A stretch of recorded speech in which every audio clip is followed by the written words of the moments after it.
So let's start. Probably we're going to go early today because nobody else is here. So let's start.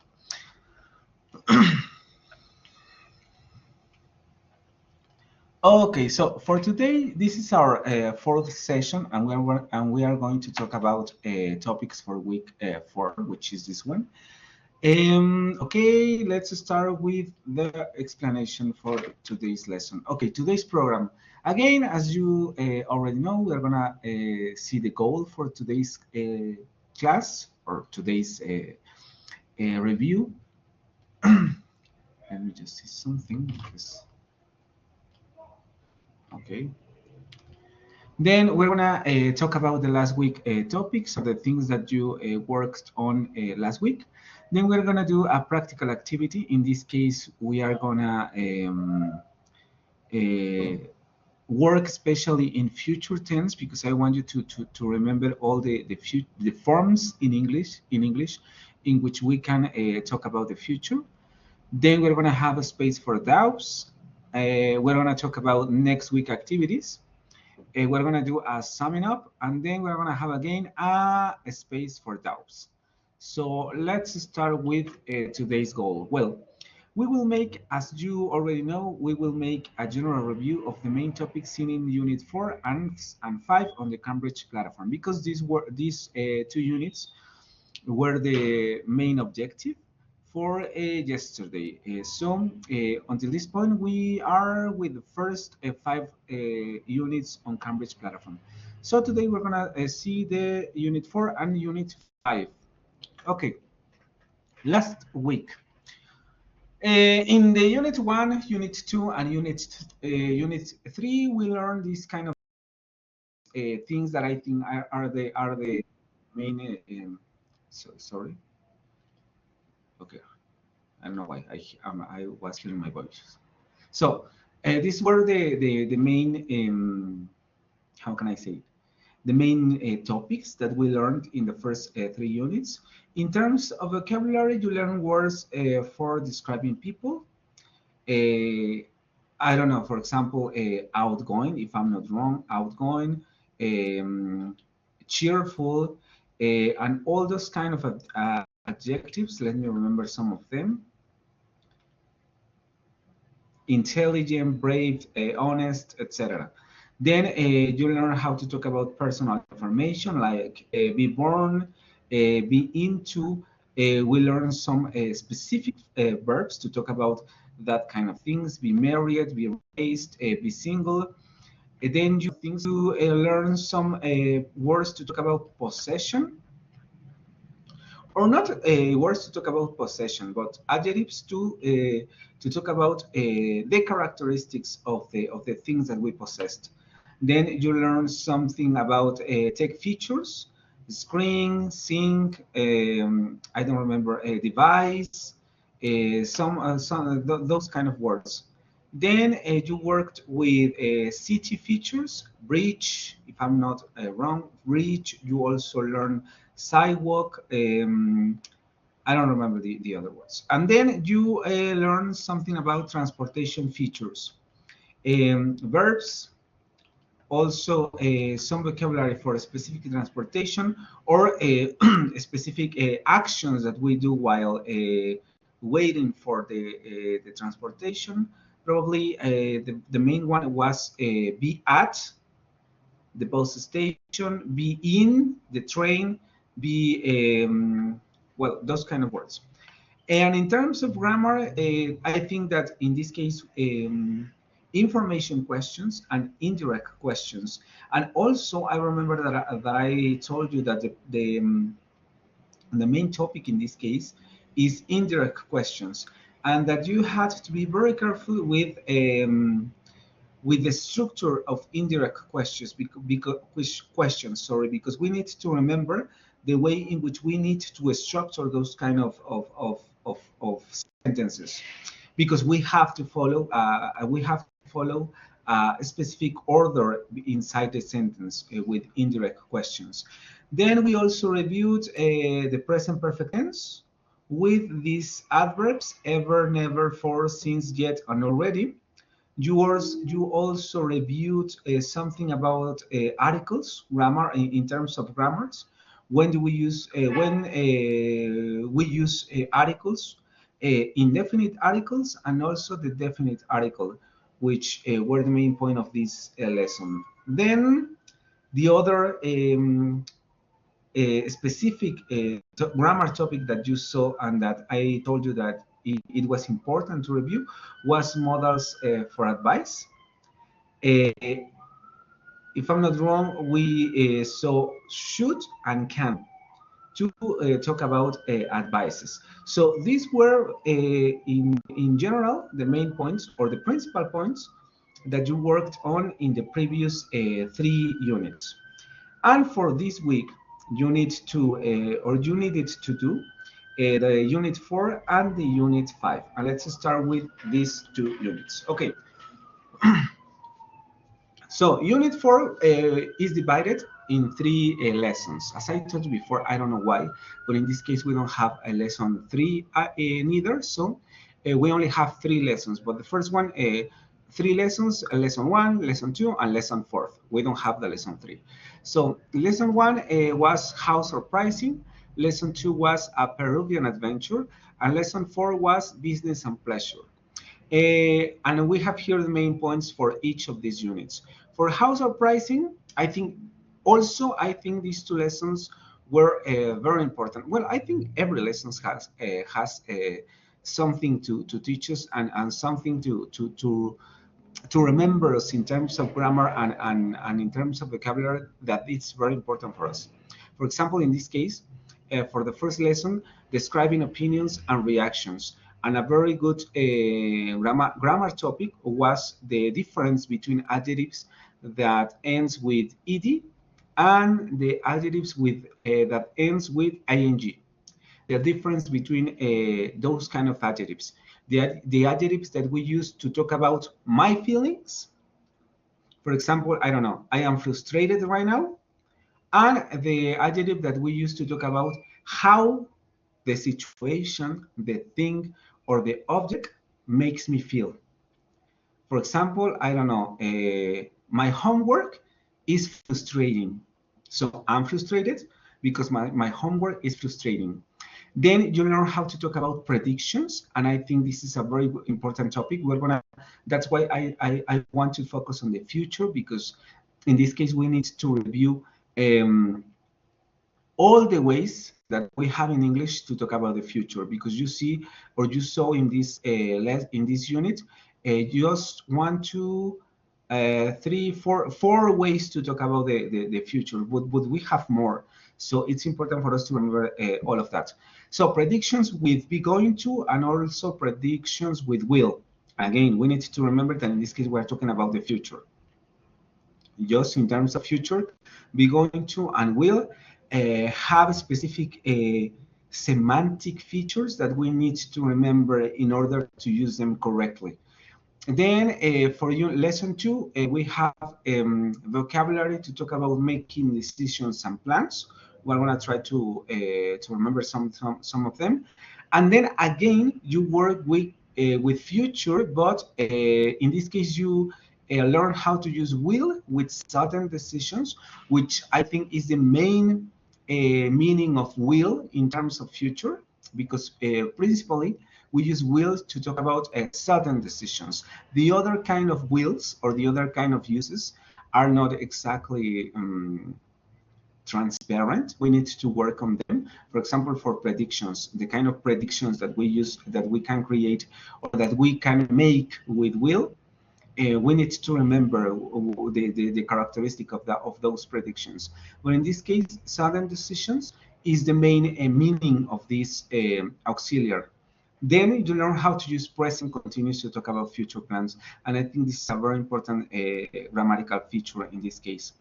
In lesson 4, you focused on 2 things, listening and writing. In the listening part, you learned, because I think this was not a good explanation. I think that in this case the lesson was kind of it lacks some more details about these kind of things, how to listen to get all the details of the listening. I don't think the lesson was good to achieve this goal, but okay. The main idea for the listening is to catch the details of the listening. And then you work in the writing part with linking words. Also a very important part of the writing section. Of course, in this case, we have linking words that are kind of common.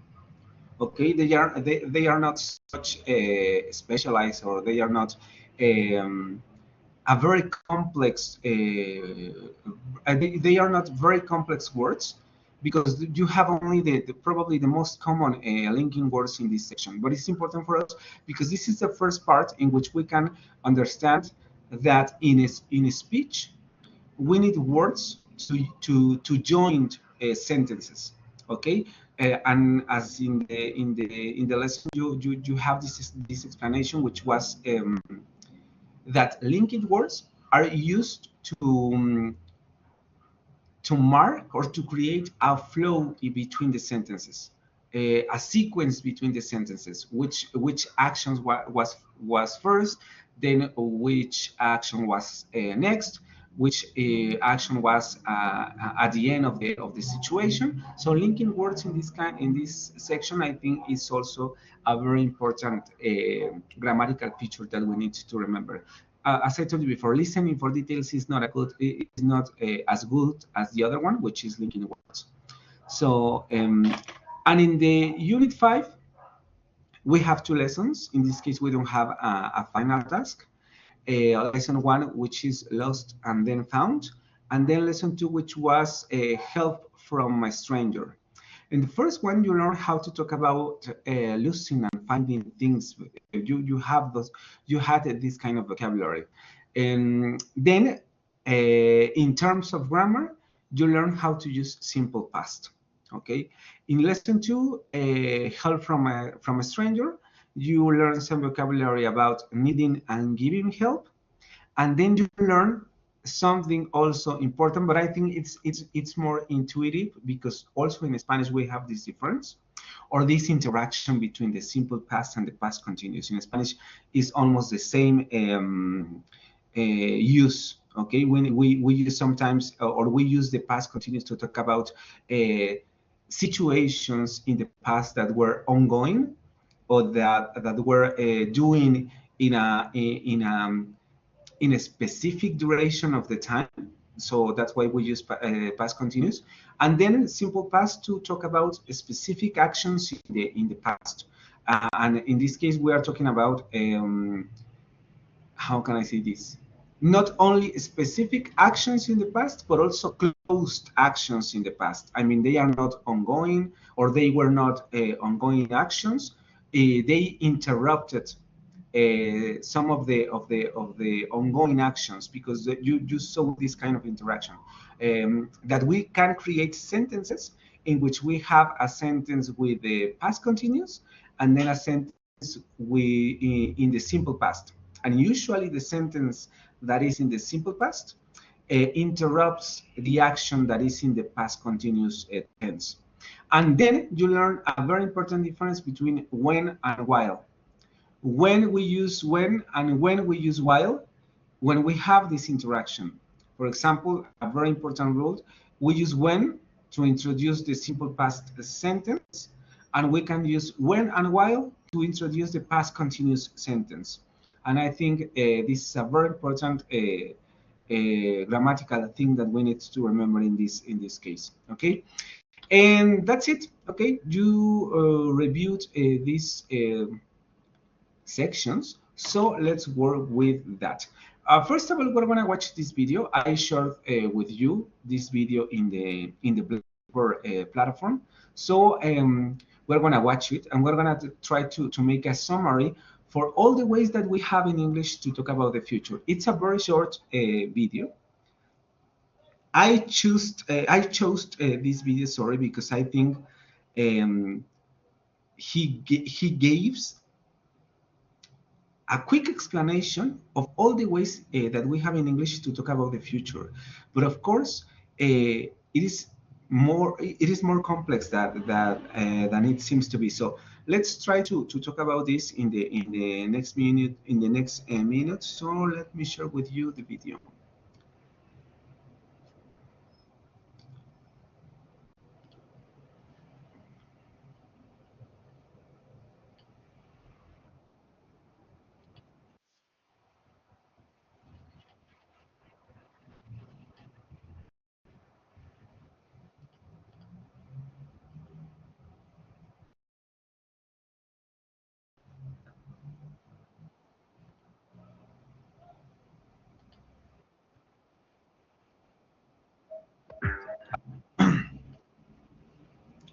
Okay, can you hear the video?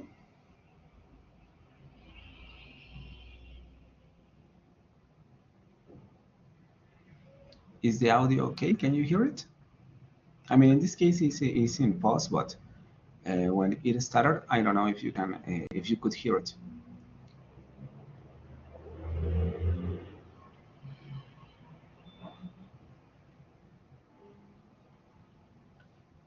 Okay, let me just. Hi, it's Dan for BBC Learning Now, English can you hear it? This time, we're going to cover the future. As you may know, there are many ways to talk about the future. This week, we're going to look at 7 of them. We're going to do the whole future in 90 seconds. The whole future in 90 seconds. Are you ready? Go. Okay, I'll be there. Okay, let's start again. Cover. As he said before, we have 7 ways in English to talk about the future. So he's going to cover all of them. So we're going to try to recover all the information that he provides. At the end, in the video, we have a summary. So I think it's going to be easy for us to remember and to work with all of the ways in which we have to talk about the future in English. So let's see the video.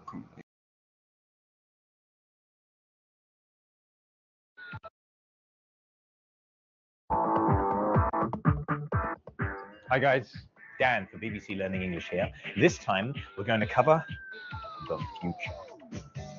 As you may know, there are many ways to talk about the future in English. This week we're going to look at 7 of them. We're going to do the whole future in 90 seconds. The whole future in 90 seconds. Are you ready? Go. Okay, I'll be there. I'll be there. That's will used for a decision made at the moment of speaking. We also use it for promises, voluntary offers, and predictions about the future. That was a friend. I'm meeting her tonight. Notice, meeting, that's the present continuous, which we use for arrangements, which are very firm plans. We're going to have a coffee together. Be going to. When you talk to people about plans that you've made, which are not quite as strong as the present continuous. We also use be going to talk about predictions of the future based on present physical evidence. For example, it's going to be a beautiful evening. So, in an hour's time, we'll be having coffee together. That's future continuous for an activity which is in progress at a future time. By 5 p.m., we'll have finished our drink. It's future perfect. We'll have finished. That means the action is completed before a future time. Goodness, is that the time? Guys, my train leaves in 5 minutes. Did you notice? It leaves in 5 minutes. That's present simple for a timetabled future event. We often use it with trains, buses, and planes. I'd better go. Oh no. London trains are to strike. That's be plus to plus the infinitive. This is also used for future, but it's very formal. We find it on television and in newspapers. I don't know what to do now. I better run. I'm going to be late to meet my mother. I'll see you next week, okay? Take care.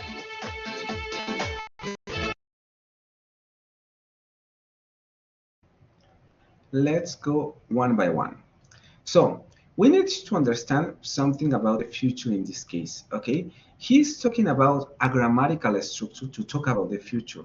And he's talking about 7 ways, or 7 grammatical ways that we can use to talk about the future.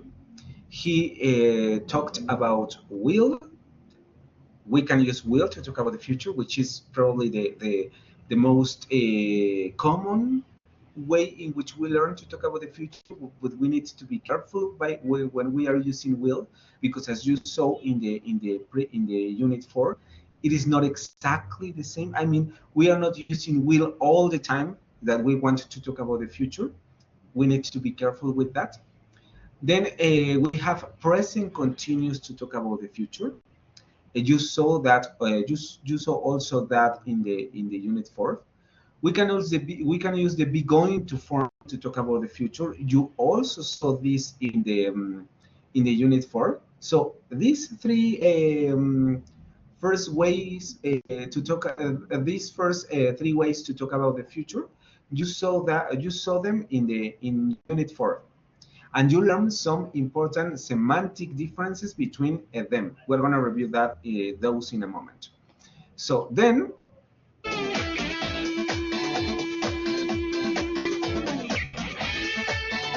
okay, then he's talking about other ways to talk about the future.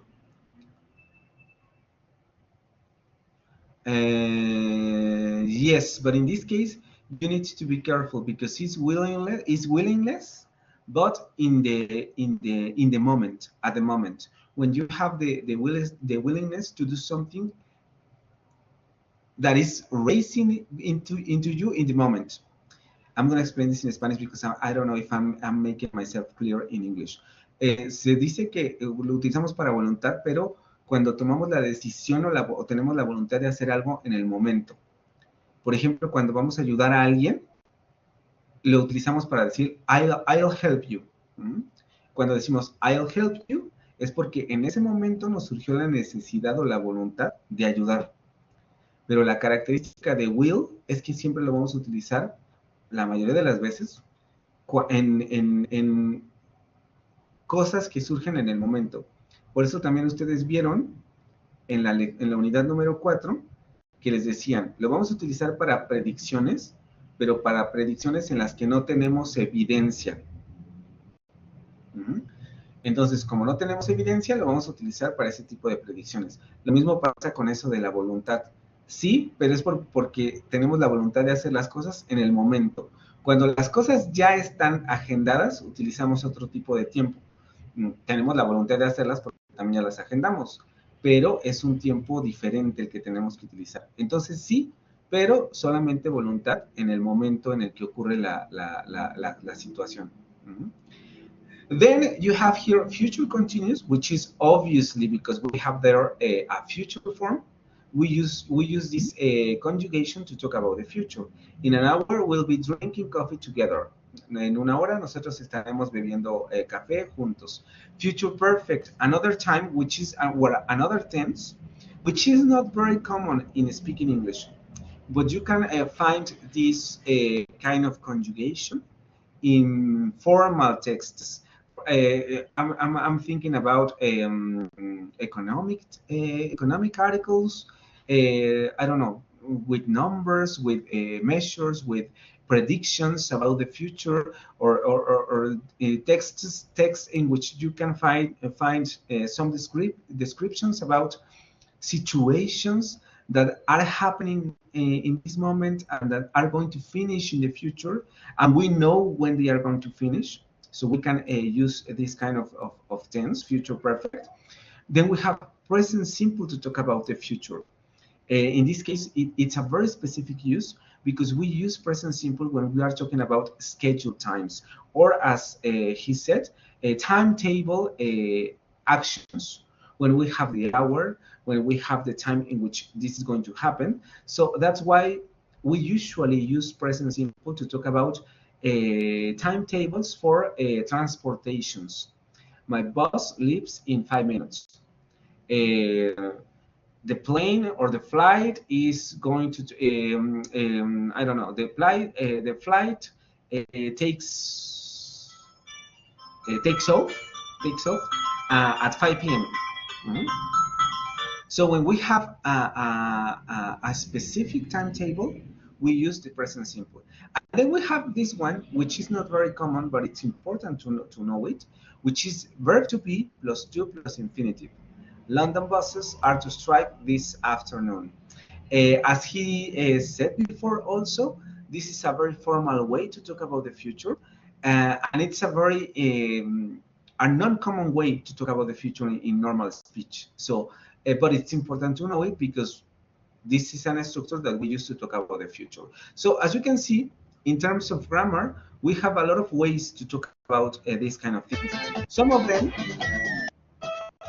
also are shared with Spanish because we also use this kind of tenses to talk about the future. For example, present simple. We also use present simple to talk about future. El camión llega a las 5 de la tarde. Y esto lo decimos en español como si nada. El avión llega a las 5 de la tarde. Future perfect.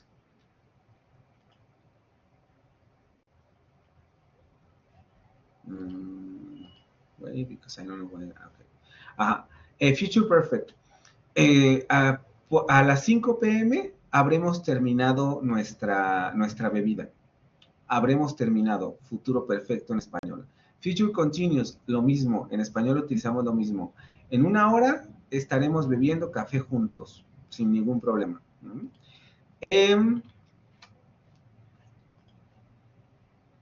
Y los anteriores también, solamente que nosotros tenemos otras formas, ¿no? Be going to, we're going to have a coffee together. Nosotros utilizaríamos el voy, ¿no? Voy a ir a tomar un café, o vamos a ir a tomar un café juntos. El que quizá no utilizamos tanto es el presente continuo para hablar del futuro. Me estoy reuniendo contigo esta noche. Eso es muy raro en español. Este sí es un poquito de los más difíciles que tendríamos para manejar, porque en español no lo diríamos de esa manera. Me estoy reuniendo contigo esta noche. Diríamos nos estaremos reuniendo esta noche, pero nunca me estaré reuniendo contigo esta noche. Y bueno, el will, que es la estructura específica del inglés, que nosotros tenemos conjugación de futuro y ellos no. Entonces ellos utilizan el auxiliar, ¿vale? So I think this is very important for us to remember. So we are talking about grammar forms in which we can talk about the future. But of course, in the unit, you see something extra or something else about this kind of things. So let's go through this presentation again, because I want you to work with those meanings that you learned in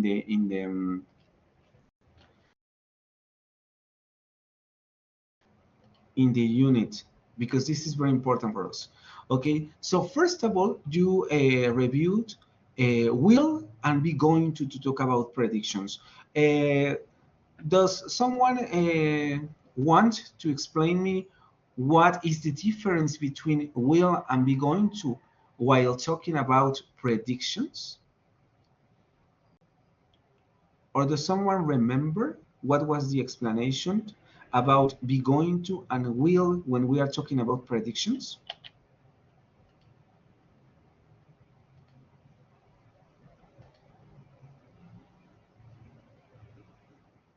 You know? If I remember well, be going to, you use it when you have evidence, and it's for predictions, right? Yes, for predictions. Yeah, be going to is for evidence. Yes. And the other one? Yeah, I was thinking what my classmate says that at the moment, but then I think maybe I'm mixing with other topics, so I wasn't sure. Yes, but this is about the next topic that you review in that unit. But first of all, of course, we need to remember that for predictions, will and be going to are differentiated, because we can use will, or we use will with predictions in which we don't have any evidence. We are just guessing something. And be going to for predictions in which we have evidence, in which we have something, we can see something or we know something that we know is going to happen.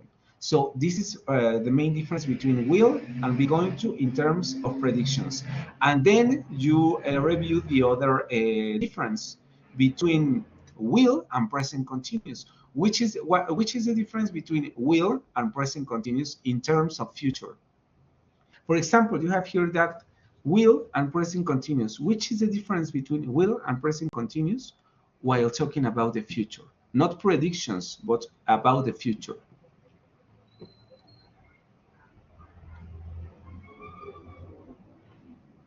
Because it's not the same. That's why you also need to be careful. Be going to is a present continuous, but it is not present continuous. Present continuous is the second one. I'm meeting her tonight. It's not the same as if I say, I'm going to meet her tonight. Okay, I'm going to meet her tonight in terms of future is not the same as I'm meeting her tonight. What is the difference between those sentences? What is the difference?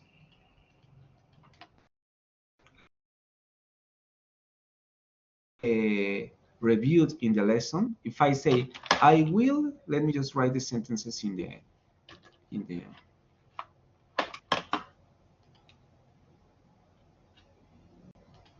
yes, I'm gonna write the sentences in the chat.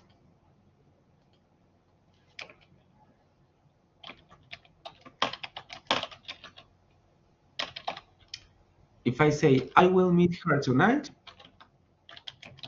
I'm going to meet her tonight,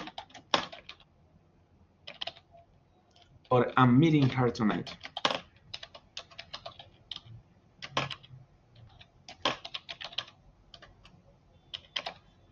Anyone?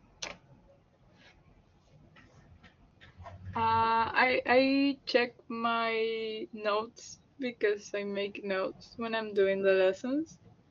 And will is for sudden, I don't know to pronounce that word, decisions.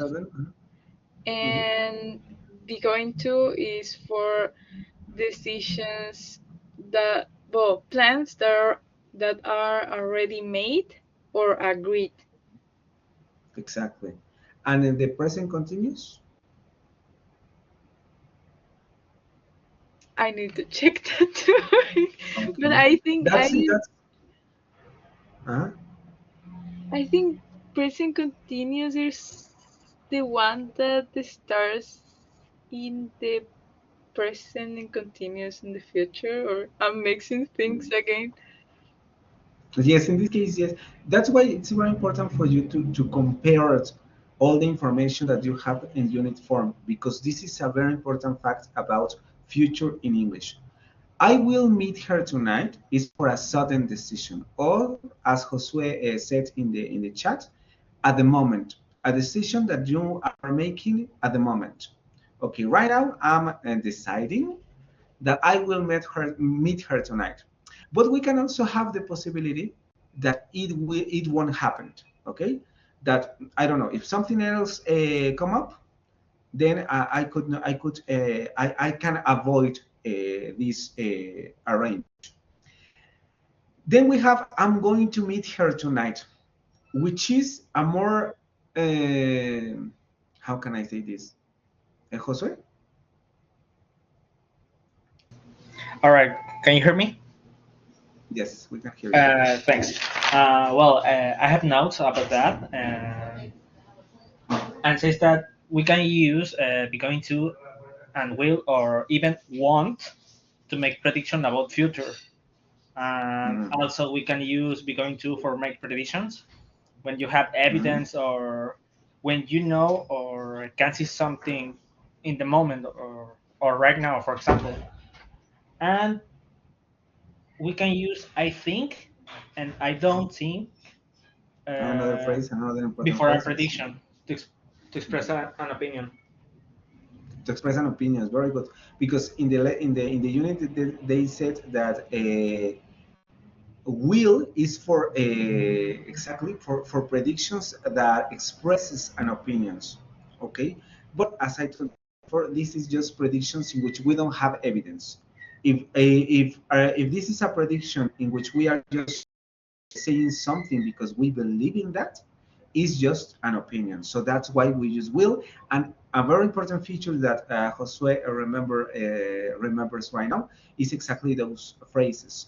I think and I don't think. I believe that this is a very important fact in the unit. I don't think it will rain, or I think it will rain. Every time we use I think and I don't think, because we are expressing an opinions, we're going to use will.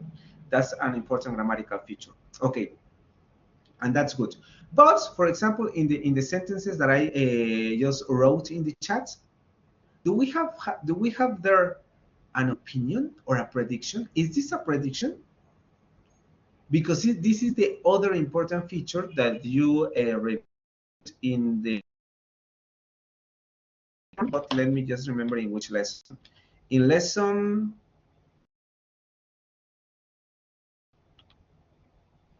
A Peruvian Adventure, you learn there vocabulary for making decisions and plans, but you also learn how to use will for sudden decisions, and present continues to talk about future plans. What is the difference between the sentences that I wrote in the chat? Because all those sentences are about the future. I will meet her tonight. I'm going to meet her tonight. I'm meeting her tonight. But what is the difference between those three sentences?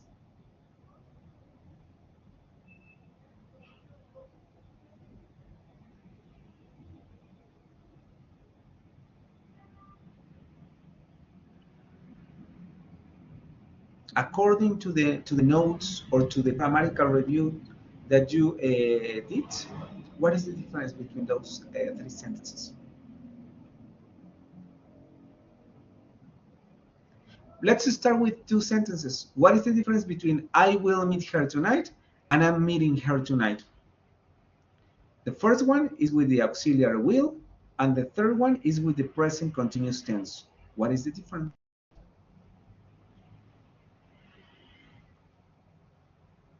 Exactly. Use present continuous for future plans made in the past. We use present continuous to talk about future plans that are already arranged and the ones that we cannot avoid.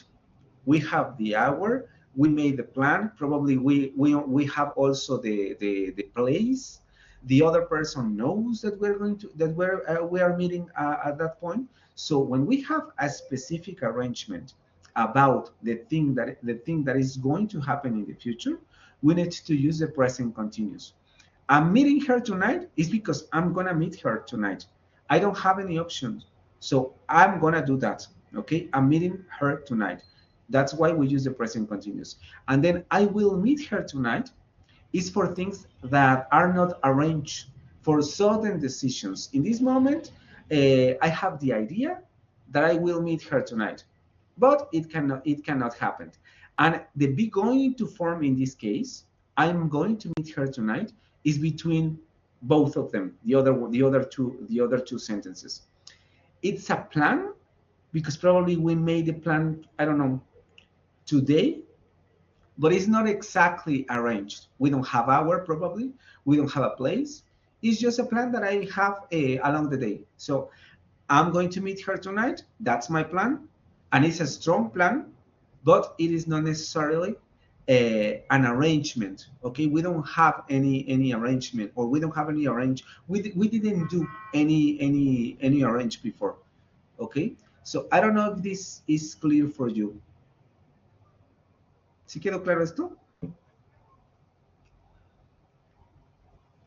Que fue lo que revisaron principalmente en la otra parte, y esto sí hay que recordarlo también, ¿vale? Por eso me pareció una unidad muy importante. La otra, simple past, and present continuous, past continuous, creo que podemos entender. Pero el futuro en inglés, aquí sí es donde hay que prestar atención, ¿sí? Planes que no son tan seguros, decisiones que tomamos de repente, planes que ya están agendados, present continuous, y luego predicciones. Predicciones que solamente son opiniones y predicciones que se basan en evidencias. Vean cómo ya si los juntamos, aprendieron a hablar de 5 maneras en el futuro. Ahora solamente hay que tratar de practicarlas. Es muy difícil, sí es un poco complicado porque cuando estemos hablando tenemos que pensar qué tipo de futuro vamos a utilizar. Pero con la práctica se pueden ir manejando más o menos pronto, ¿vale? Pero sí hay que tener cuidado porque tendemos a utilizar el futuro solamente así como... No, si hay matices que tenemos que recordar, ¿vale? Okay. Any questions about the future tenses or the future, the ways in which we can talk about the future in English? The ones that we learned in the unit? Okay. Let's return to the presentation because we only have 15 minutes.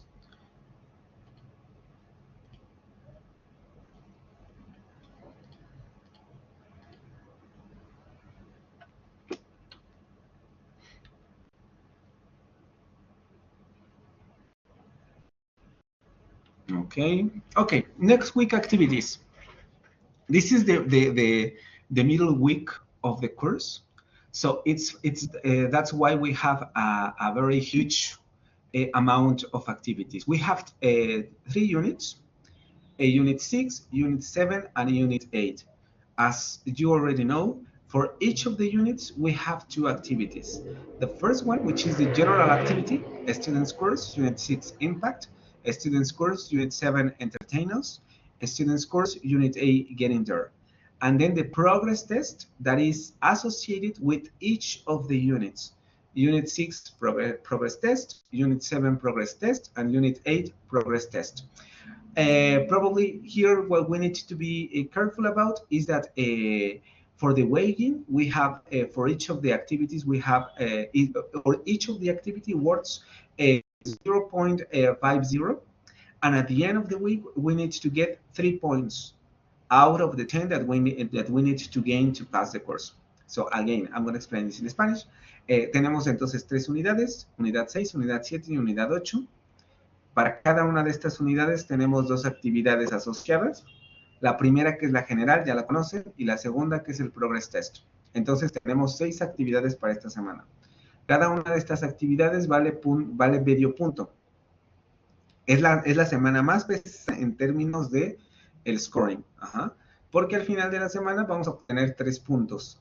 La siguiente semana, si no me equivoco, otra vez obtenemos 2 y al final creo que obtenemos 1,5 otra vez. Más o menos creo que algo así. Entonces, son 3 puntos para esta semana y este es lo más importante, ¿vale? Remember these things that I told you before because it's very important for you. As I told you before, I made the effort to review all the units again before we are here in the class, so we can talk about the things that you saw in the unit. And I suffered from this. Okay, units are larger than they seem to be usually, and I'm just doing the general review of the course. I don't have access to the progress test, so usually for the student's course, I almost take 2 hours, 2 hours to resolve and to review all the content for each general activity for each of the units. So just take your time. And please remember this: don't let the work how can I say this? Don't let the work or don't let the activities until the end. Okay. I don't have access to all your answers, so be careful with that again. I only have access to the final tasks. Scores are generated automatically. You must have activated Cambridge platform from Blackboard because today or yesterday I received a message in which a classmate have a problem with this thing. And I told you before at the beginning of the course, you need to be very careful because you need to activate a Cambridge platform from Blackboard. So you can connect Blackboard to the Cambridge platform and you need to ensure that all your scoring in Cambridge platform goes to the Blackboard platform directly. Okay.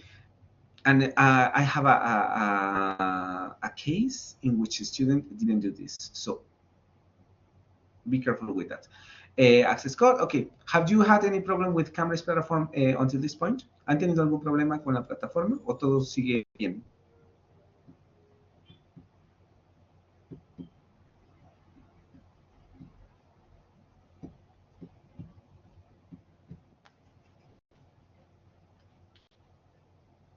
Okay, everything is okay. Thank you.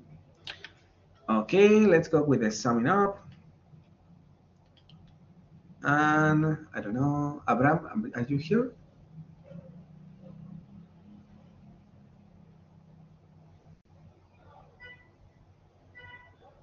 Okay, someone who wants to help me with this thing to make a summary about the activities that you need to deliver for next week.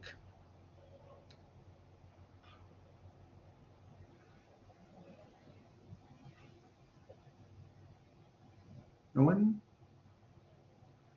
Magdiel, you haven't spoken?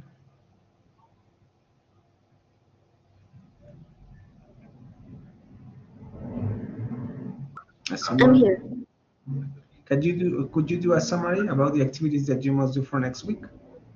Well, it has to be the unit 6, 7, and 8. Uh-huh. Mhm. As always, we have to track the activities, the lesson activities, and we have to do the test. Yeah? Exactly. And how many points we're gonna get at the end of this week? 3. 3 points. Thank you very much. Also, I left you some exercises, some automatic exercises in the Blackboard platform for you to practice with the future tense. It's important for us. Okay. So if you want, you can go to those exercises and you can practice with the future, especially with the future activity, because I think, as I told you before, it's important for us to start familiarizing with this grammatical issue. So try to do the exercise. So, okay, let's go with the last, I think, for today's class.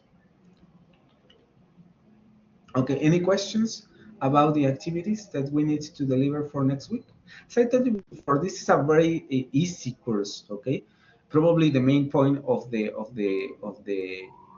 course is the time that you need to answer all the activities. But in general, it's a pretty easy course. We don't have many activities or many extra activities to deliver in order to get the 10 points.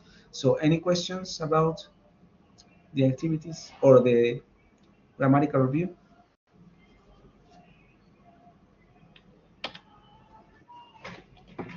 No? Okay. So we have here again, Lo de Integridad Académica. As you already know, this class is not very important. It's more important for all the other course that we have. And I think that's it. Let's go to the final phrase. Okay. And thank you very much. If you don't have any other question, if you don't have any other doubt or comment, then see you next Tuesday.